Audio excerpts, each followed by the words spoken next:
Students, OBC subject में students मैंने आपको जो है प्रीवियस वीडियो आपकी जो मैंने करवाई थी स्टूडेंट्स, आपको क्रेडिट लेटर और रिफ्यूज़ल ऑफ क्रेडिट लेटर के मैंने एग्जाम्पल्स राइट करवाए थे। और मैंने आपको बोला भी था स्टूडेंट्स कि जो हमारे लेटर से रिलेटेड जो भी इंपॉर्टेंट टॉपिक कहीं भी मेरे को मिलेंगे एग्जाम्पल्स, वो मैं आपको नोट कराती रहूँगी। तो मैंने उससे रिलेटेड आपको क्रेडिट लेटर और रिफ्यूज़ल ऑफ क्रेडिट लेटर, दो लेटर आपको लिखवाए थे और आज आपको उसकी एक वीडियो मिल भी जाएगी जिसमें आप वो देख लेंगे। उससे पहले स्टूडेंट्स मैंने आपको जो लेटर हमारा पेज चैप्टर नंबर 14 था, अपॉइंटमेंट एंड एप्लीकेशन जो था, तो उसमें मैंने आपको एग्जाम्पल्स वगैरह आपको उसमें वो चैप्टर मैंने आपको पढ़ाया था। अब उसकी एक्सरसाइज देखिए स्टूडेंट्स, बहुत आसान है एप्लीकेशन और अपॉइंटमेंट का जो है कि draft an application for the post of principal advertised in the Hindustan Times dated on 30 June 2005। यानी कि इसमें एक आपको पोस्ट ऑफ प्रिंसिपल की जो एक पोस्ट है उसको एक एडवर्टाइज, उसकी एक एप्लीकेशन को न्यूज़पेपर में आपको उसमें जो है देनी है, ठीक है ना। तो मैंने आपको इस तरह से भी आपको एग्जाम्पल है, तो मैंने आपको जो है एडवर्टाइजमेंट का जो एक एग्जाम्पल भी राइट करवाया स्टूडेंट। तो ऐसे हम जो है इसको आप खुद लिखेंगे। अगर आपको लिखने के बाद अगर नहीं समझ आती तब आप मेरे को मैसेज कर दीजिएगा, तब मैं इनको राइट करवा दूँगी। सेकेंड क्वेश्चन है इसी तरह से, suppose you are qualified for the post of parliamentary reporters and now you are working on the post of junior parliamentary reporter, apply for the same post। यानी कि जो है आप क्वालिफाई हैं सीनियर पार्लियामेंट्री रिपोर्टर के पद पर, लेकिन आप जो है जूनियर पार्लियामेंट्री पोस्ट पर वर्क कर रहे हैं, तो आप उसी के लिए सेम यानी कि सीनियर पार्लियामेंट्री वर्कर्स रिपोर्टर के लिए आप कैसे अप्लाई करेंगे, तो आपको एप्लीकेशन लिखनी है।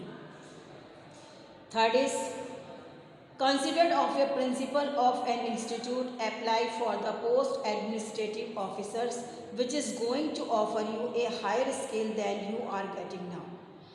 कि प्रिंसिपल, वही वाली बात है कि प्रिंसिपल हैं आप एक इंस्टीट्यूट में और आपने एडमिनिस्ट्रेटिव ऑफिसर के लिए जो है अप्लाई किया है, और जिसमें कि आपको एक हायर स्केल दिया जा रहा है, जिससे जितना आप आज ले रहे हैं उससे ज़्यादा भी हाई स्केल दिया जा रहा है, तो उससे आप जो है एक आपको जो है एक एप्लीकेशन लिखनी है। तो वो आप कैसे लिखेंगे, तो पीछे भी एग्जाम्पल्स दे रखे हैं स्टूडेंट्स एप्लीकेशंस के लिए। अब देखिए 4 एग्जाम्पल दे रखे हैं स्टूडेंट्स। एप्लीकेशन जो होती है हमेशा, मैंने आपको इससे पहले बताया था कि एग्जाम्पल है application for the post of stenographer. तो एप्लीकेशन कैसे लिखनी है, देखिए 2 करके सेंडर्स सब्जेक्ट लिख दिया, सर सैल्यूटेशंस लिख दिया, उसके बाद सारी जो इन्फॉर्मेशन है, और मैंने इसमें कहा था ना कि आपको ये भी लिखना जरूरी है कि आपने कहाँ से ये सोर्स ऑफ इन्फॉर्मेशन कहाँ से ली है, तो यानी कि जिस न्यूज़पेपर से आपने ली है, कौन सी डेट में था, उसको मेंशन करना बहुत ज़रूरी है। पीछे मैंने आपको सारी चीज़ें बताई थी। इस तरह से एनक्लोजर करके फिर आपका बायोडाटा। बायोडाटा बहुत लिखना जरूरी है स्टूडेंट्स। बायोडाटा में आपकी एकेडमिक क्वालिफिकेशन कैसे लिखना है, देखिए name of the post, name of candidate है ना, father's name, address for correspondence, address, permanent address, district, date of birth, nationality, category, sex, educational qualification यानी कि UP board, high school, intermediate, इस तरह से आप अपना, और जो डिप्लोमा आपने लिया है, ग्रेजुएशन आपने जो ली है, आपने ग्रेजुएशन भी कहाँ से करी है, वो सारे बारे में। फिर प्रोफेशनल क्वालिफिकेशन यानी कि आपका एक्सपीरियंस, प्रोफेशनल क्वालिफिकेशन में आपका जो आ गया है कि MOM है, आपने जो लिया है, या तो ये तो 12th तक की एजुकेशन हो गई। फिर बोर्ड से रिलेटेड यानी कि अब आपने जो है MM का जो डिप्लोमा लिया है, प्रोफेशनल क्वालिफिकेशन। उसके बाद आता है आपका एक्सपीरियंस क्वालिफिकेशन, यानी कि कहीं आपने काम किया है as a typist, as a stenographer या एज ए असिस्टेंट, है ना, पर्सनल असिस्टेंट, सेक्रेटरी, जो भी आपका एक्सपीरियंस वर्क है, तो वो आप लिख सकते हैं कि name of the concern, name of the post, working period, पे scale and nature of the work, ये सब। तो इसी तरह से स्टूडेंट्स आपको सेम फॉर्म में जो है एप्लीकेशन लिखनी है इसमें आपका। उसके बाद में नेक्स्ट आप एग्जाम्पल आपका दे रखा है students, application for the post of executive officers, application for to the administrative officer. Application to recruitment officer railway recruitment board, ये ना, ये सारी। तो इसी तरह पे ये जो आपके जो 3 क्वेश्चन हैं एप्लीकेशन से, अब वो आपको राइट करनी होगी। ठीक है, कोई प्रॉब्लम आती है तो अब हमसे आप बता दीजिएगा, हम आपको राइट करा देंगे। उसके बाद आते हैं आपका chapter number 15 appointment offers. Appointment offers, अब इसमें देखिए क्या है कि अपॉइंटमेंट ऑफर्स में क्या होता है स्टूडेंट्स, कि जब हम किसी भी, अब जैसे पीछे हमने अपॉइंटमेंट की एप्लीकेशंस की देखी, यानी कि हमने एप्लीकेशंस दे दी जिस भी पोस्ट के लिए न्यूज़पेपर में जो निकला है, ऐड निकला है, उससे हमें देखते हुए हमने जो है एप्लीकेशन वहाँ पर भेज दी। अब हमारे पास उसका रिप्लाई आएगा। सबसे पहले तो रिटन टेस्ट होता है और रिटन टेस्ट के बाद इंटरव्यू होता है। ये 2 प्रोसेस होते हैं जॉब के लिए। तो जो रिटन टेस्ट होगा तो उसके लिए आपके पास अपॉइंटमेंट ऑफर आएगा, यानी कि रिटन टेस्ट के लिए आपके पास एक इंफॉर्मेशन आएगी कि आपका सिलेक्शन, आपको जो है इस डेट पर आपको जो है रिटन टेस्ट के लिए आना है। जब रिटन टेस्ट आप क्वालिफाई कर लेंगे उसके बाद आपके पास इंटरव्यू के लिए कॉल आएगी या कॉल लेटर आएगा। तो ये अपॉइंटमेंट ऑफर्स क्या होता है, एग्जाम्पल देखिए, letter calling a candidate for writing test, Vedpal and company, Vednagar, Bulandshahr.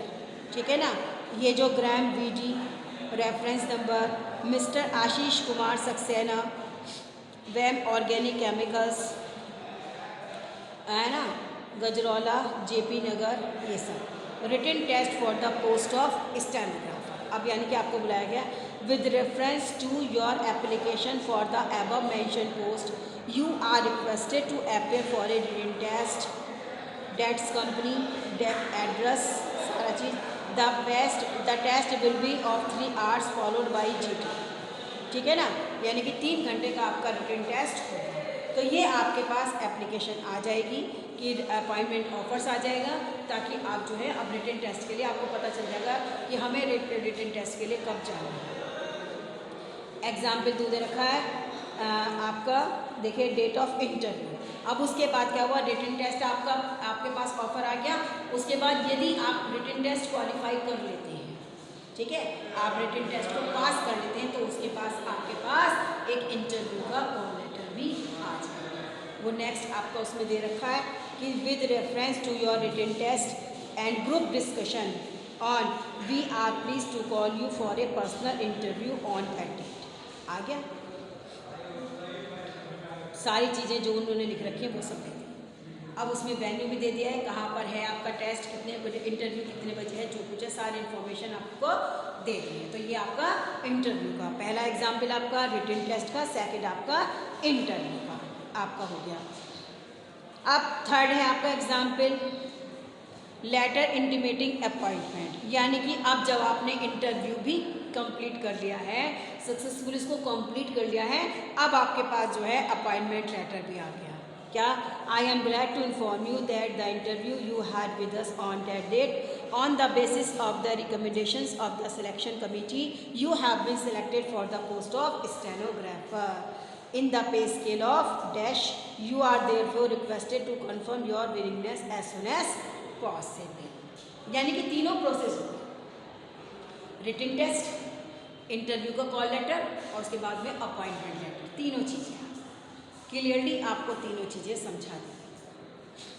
तीनों लेटर के एग्जाम्पल दे रखे हैं, मतलब ये प्रोसेस है जो आपका टू गेट ए जॉब। सबसे पहले तो इन्फॉर्मेशन आपको न्यूज़पेपर से मिलेगी, इन्फॉर्मेशन न्यूज़पेपर से मिलने के बाद वो एप्लीकेशन टाइप करेंगे आप और वहाँ पर भेजेंगे, जिसमें डाटा वगैरह, अपना बायोडाटा वगैरह, क्वालिफिकेशन, आपकी एकेडमिक क्वालिफिकेशन, आपका प्रोफेशनल क्वालिफिकेशन और उसके बाद आपका एक्सपीरियंस, वो सब होगा। उसके बाद आपका रिटन टेस्ट का लेटर आएगा। रिटन टेस्ट जब आप क्वालिफाई कर लेंगे उसके बाद इंटरव्यू का कॉल लेटर आएगा, और जब आप इंटरव्यू को भी आप जो है पास कर लेंगे, इंटरव्यू में भी आप सक्सेस हो जाएंगे, तब आपके पास अपॉइंटमेंट लेटर आ जाएगा कि आपको जॉब मिल गई है। तो ये आपका बहुत अच्छा स्टूडेंट्स जो है चैप्टर का टॉपिक है, अपॉइंटमेंट्स ऑफर्स। ठीक है स्टूडेंट्स, सारी चीज़ें इसमें आ गई हैं। तो आप तक जो है आप देखिए जरा एग्जाम्पल, स्टूडेंट्स एग्जाम्पल को देखिए आप। नोट करिए, मतलब जो इन चीज को देख लीजिएगा स्टूडेंट्स।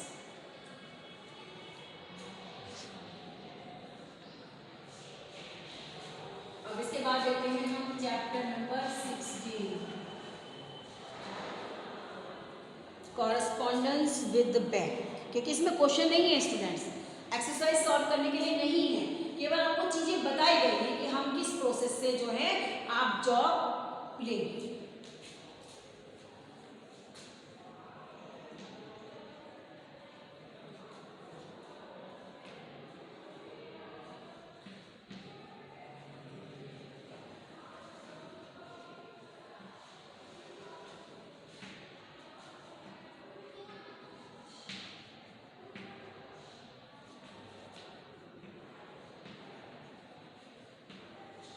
नेक्स्ट चैप्टर है आपका कॉरेस्पॉन्डेंस विद बैंक, कि आपका कॉरेस्पॉन्डेंस बैंक के साथ क्या कॉरेस्पॉन्डेंस है स्टूडेंट्स।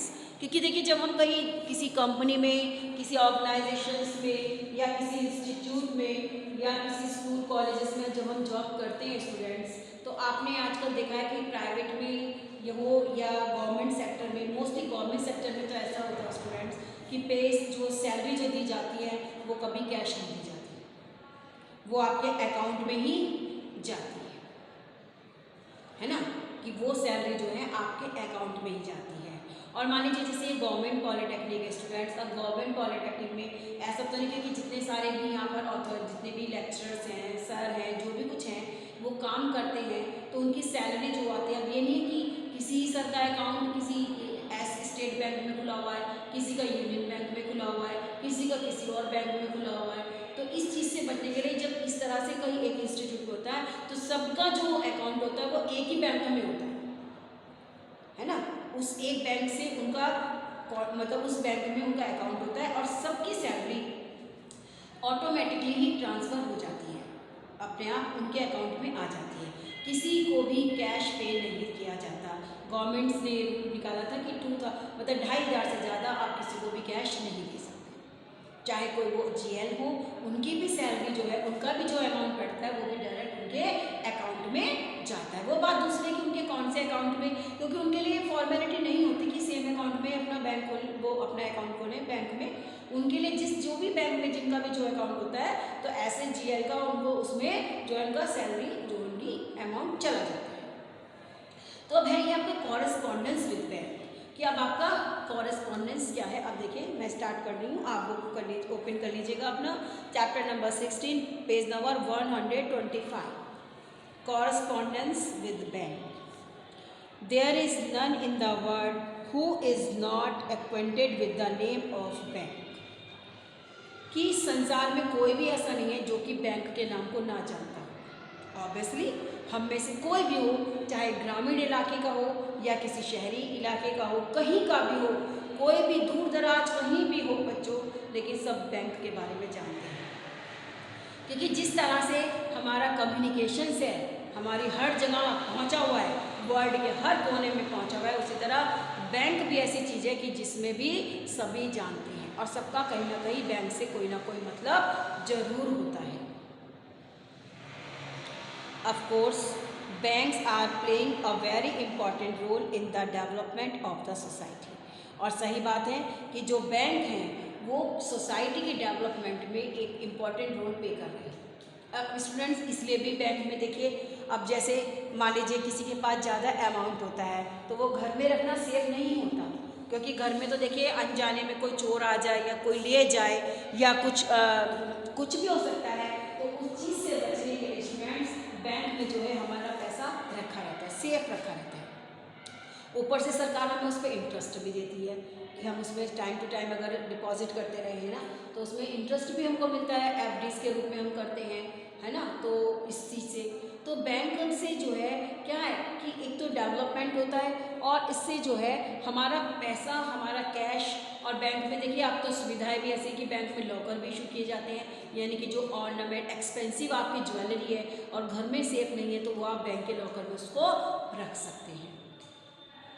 तो बैंक हमारे लिए कितना इम्पोर्टेंट है स्टूडेंट्स, कि और इससे डेवलपमेंट भी होता है कि भाई बैंक में आपका जो है अकाउंट भी खुला हुआ है, लॉकर भी आपके पास है, आपका पैसा और ज्वेलरी दोनों ही सेफ है।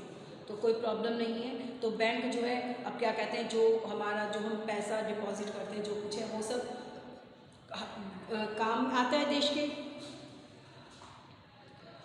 Bank is that institutions where one can feel security of his money.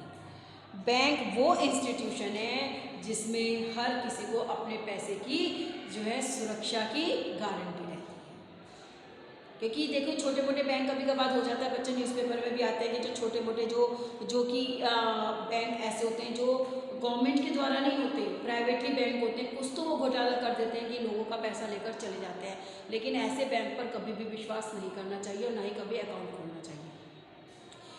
कई साल पहले भी इस तरह की बहुत घटनाएं हुई देश में कि लोग जो हैं क्या कहते हैं, लोग जो हैं ने इस तरह से प्राइवेट बैंक खोले और जैसे ग्रामीण क्षेत्रों में लोगों को बेवकूफ़ बनाना आसान समझते थे, लोग खोल लेते थे उनका पैसा वो कि आपका महीने में डबल हो जाएगा या ट्रिपल हो जाएगा, जो भी कुछ है इस तरह से उनको मतलब प्रलोभन देते थे और जिससे वोट डालते थे। तो फिर बाद में जब अच्छा खासा अमाउंट उनके पास सबमिट हो जाता था तो वो लोग अपना भाग जाते थे। तो जिनका पैसा होता था वो बेचारे फिर परेशान होते थे। तो बैंक लेकिन आज के संदर्भ में आज से जो रिलेटेड है उसमें माना जाए तो बैंक हमारे लिए एक ऐसी गारंटी, एक ऐसा इंस्टीट्यूट है जिसमें हमारे पैसे और ज्वेलरी की सेफ्टी की 100% गारंटी होती है। Banks provide facilities for safe deposit of funds and easy operation of account. Bank हमको जो है बहुत सारी फैसिलिटीज़ प्रोवाइड करता है कि हमारा जो डिपॉजिट है और जो फंड है वो उसमें सेफ रहे और उसको अकाउंट को भी बहुत इजी तरीके से ऑपरेट कर सके। कोई लंबा चौड़ा पहले भाई होता था कि बहुत सारी फॉर्मेलिटीज़ होती थी, लेकिन अब इन शॉर्ट में फॉर्मेलिटीज़ हो गई है बैंक की भी कि आपको पैसा जमा करना है या निकालना है तो बहुत छोटा सा प्रोसेस होता है जिसको आप करके उस चीज़ को आप जो है अपना पैसा जमा कर सकते हैं या निकाल भी सकते हैं।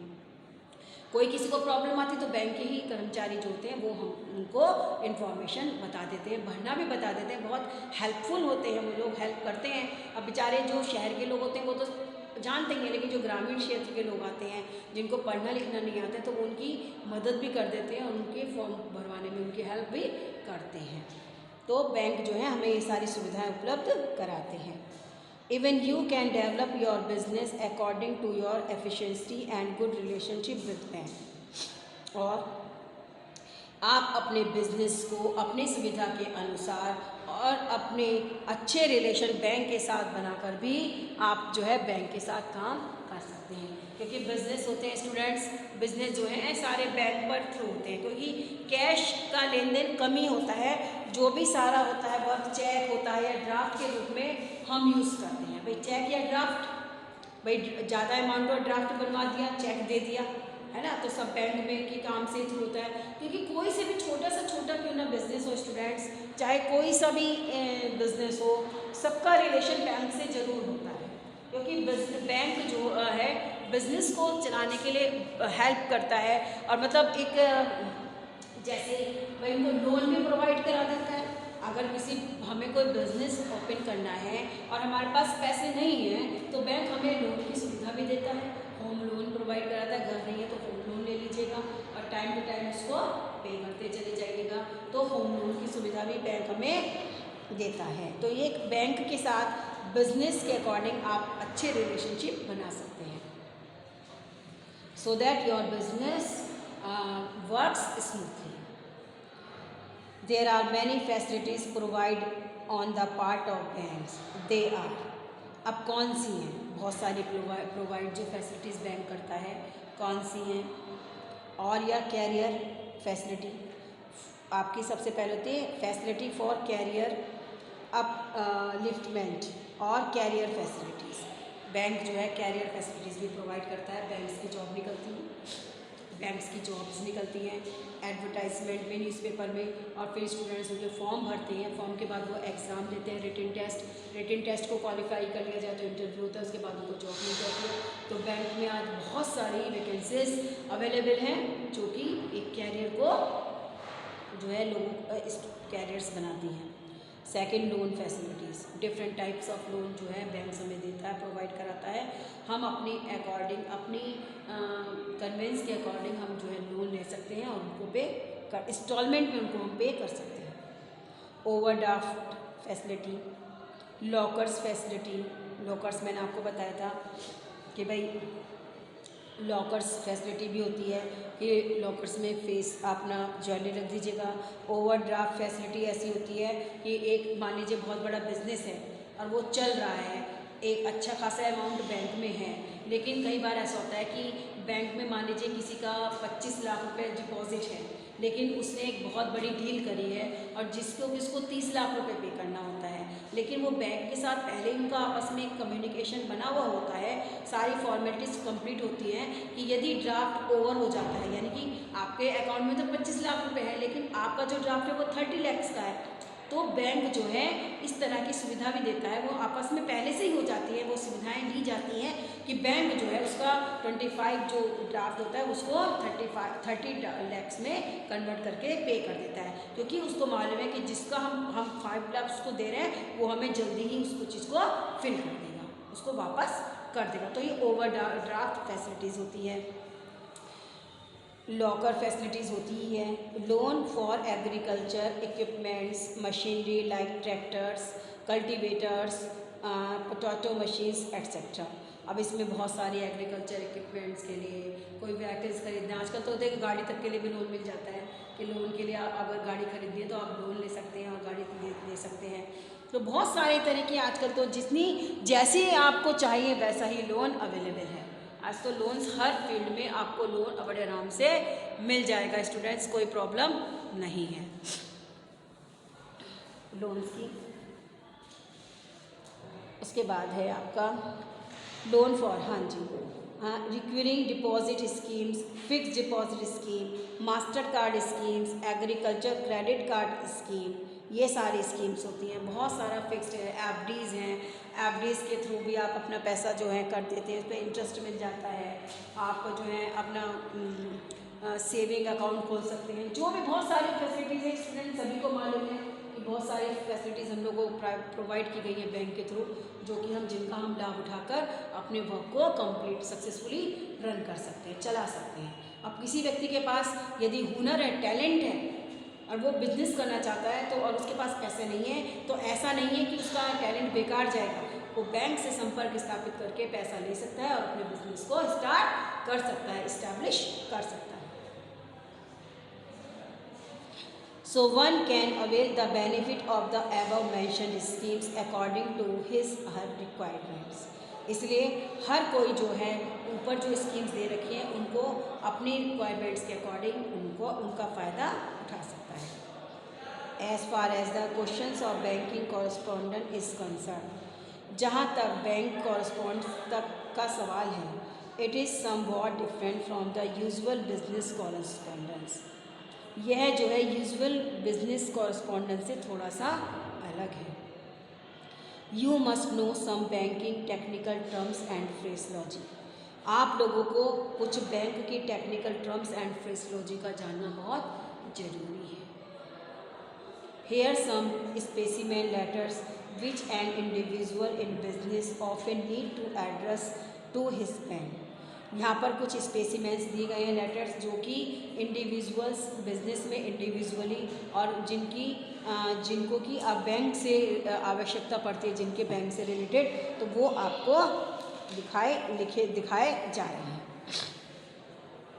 ठीक है, तो अभी एग्जाम्पल्स दिए जा रहे हैं कि कुछ आपको स्पेसिमेंट्स लेटर्स दिखाए जा रहे हैं कि आप किस लेटर्स का कैसे आप करेंगे। Letter notifying shifting of a bank of its new building, bank circular, यानी कि सबसे बड़ी बात कि बैंक की बिल्डिंग अगर कहीं शिफ्ट हो रही है तो उसका जो सर्कुलर निकलेगा वो कैसे निकलेगा। स्टेट बैंक ऑफ इंडिया, पुख्ता बाज़ार, जहांगीराबाद, बुलंदशहर, डियर कस्टमर्स, क्योंकि बैंक शिफ्ट हो रहा है और बैंक जो है कस्टमर्स को ये नोटिफाई देता है, एक नोटिफिकेशन देता है कि भाई हमारा बैंक वहाँ शिफ्ट हो रहा है, सो दैट कभी अगर कोई व्यक्ति जिसको नहीं पता हो और बैंक में जाए, वहाँ बैंक ही नहीं होगा, तो हो सकता है किसी का बहुत अच्छा खासा अमाउंट हो और उसको पता चले कि बैंक यहाँ पर ख़त्म हो, यहाँ तो बैंक चला गया, तो हो सकता है उसको कोई प्रॉब्लम, उसको अटैक आ जाए, कुछ आ जाए। तो इससे पहले जो है बैंक अपने, आजकल तो देखिए सबके पास फ़ोन होता है और फ़ोन में सारी सुविधा होती है।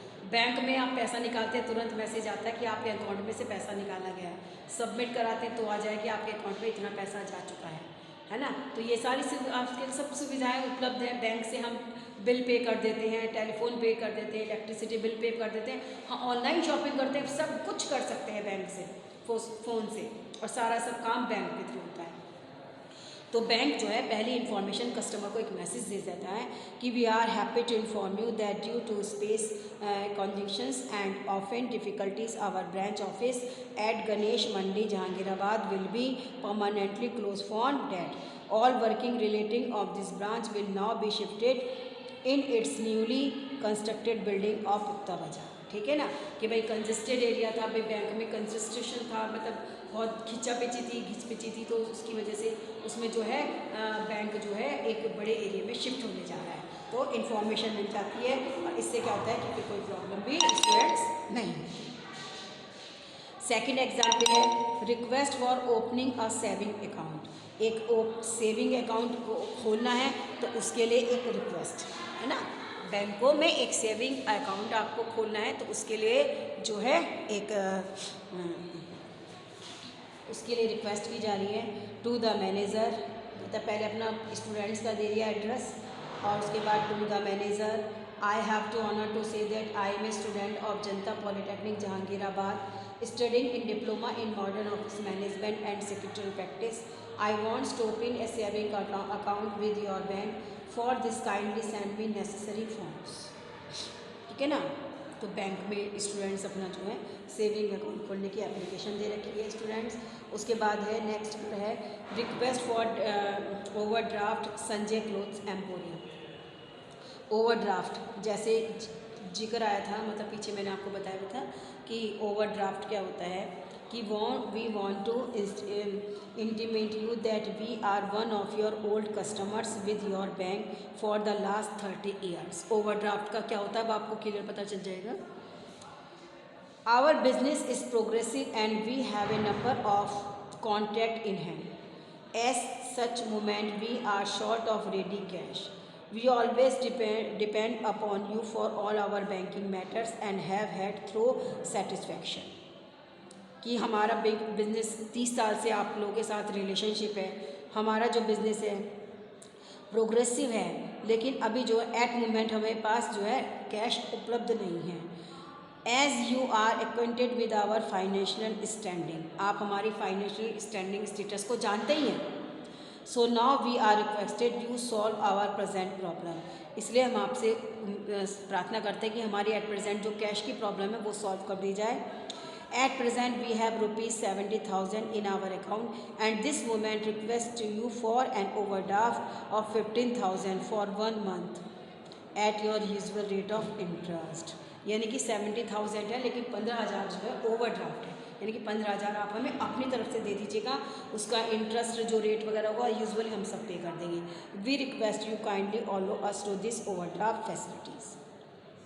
तो हमें आप इस प्रकार की ओवरड्राफ्ट फैसिलिटीज़ को प्रोवाइड कराने की जो है मदद वो करें, हमें सुविधा प्रदान करें। और उसके बाद में तो ओवरड्राफ्ट का पता चल गया स्टूडेंट्स। तो इस तरह से ओवरड्राफ्ट का जो लेटर है कि आप कैसे लिखेंगे, तो ये आज आपको पता भी चल गया कि ओवरड्राफ्ट इसको बोलते हैं। The dishonour of a cheque, cheque number यानी कि आपका जो बैंक है वो आपका डिसऑनर हो गया, यानी कि फेल हो गया है ना। तो इस तरह से, क्योंकि बैंक में अगर पैसा नहीं है चेक तो बाउंस हो जाता है ना, कहते हैं चेक बाउंस हो जाता है वो चीज़। रिक्वेस्ट फॉर लोन, अब इम्पॉर्टेंट है आपका रिक्वेस्ट फॉर लोन। लोन से के लिए आप रिक्वेस्ट करेंगे, एप्लीकेशन लिखेंगे, तो वो कैसे लिखेंगे, ठीक है ना। तो ये लिखा हुआ है टाइपिंग इंस्टीट्यूट खोलना चाहते हैं तो उसके लिए उनको फाइनेंशियल असिस्टेंस चाहिए 75,000 की, तो उसके लिए उन्होंने लेटर लिखा है। ठीक है स्टूडेंट्स, तो ये डिफरेंट टाइप्स ऑफ लेटर्स है जो कि बैंक के साथ कॉरस्पॉन्डेंस हम कर सकते हैं। क्वेश्चन है answer, write a letter to the bank seeking enhance credit facility to meet urgent need. Credit facilities students की क्रेडिट लेटर मैंने आपको लिखवाया था, उसमें होता है ना कि कुछ डेट के लिए हम जो है क्रेडिट ले लेते हैं कि 60 डेज 70 डेज में क्रेडिट के बेस पर हम लोन ले सकते हैं कि उस डेट में हम आपको पे कर दें। Draft a letter to the manager requesting him to allow your locker facilities. Draft a letter to